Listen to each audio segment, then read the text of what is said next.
My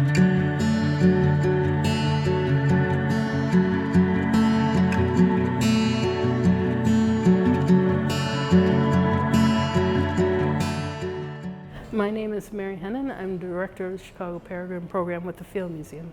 Where the peregrines are all by the decisions of the peregrines themselves. And you have to remember that this was historically a cliff-dwelling bird, and they're using these city ledges like a pseudo-cliff. And the ledges at University Hall here at UIC have just been beautiful. And so what we were here today for would have been to ban the Peregrine Falcon chicks. We tried to do that when they're 21 to 24 days old.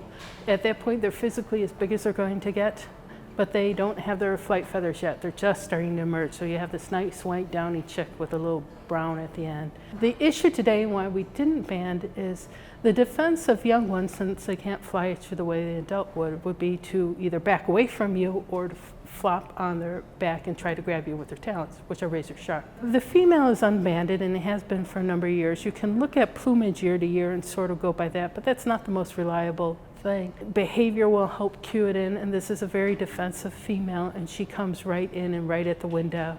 We had to cover the windows with paper around it because they were getting disturbed and she was coming at them. Not all birds react that way. There's a level of defensive aggressiveness. So her being unbanded and showing the same behaviors that in the past few years, we think it's the same one. If we had been able to get blood samples, you could confirm that by looking at the genetics of the offspring every year, and if you have the same parents, in 2022 that you did in 2021, those young should be genetically full siblings. And while we were waiting, hoping that chick would move away from the edge, we gave it an hour or so, but unfortunately the way the sun moved, it put that little spot in the shade, so it was a nice shady spot for him to lay down, and I'm not going anywhere until you come out the window.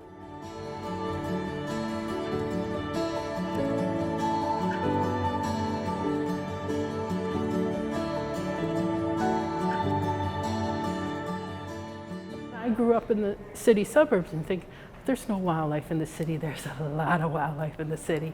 And it's not just peregrines. You have other birds of prey, all our migrant birds. Think of all the habitat that you have in our parks and our golf courses and our cemeteries and our green roofs and that. There's a lot more wildlife than you think in the city.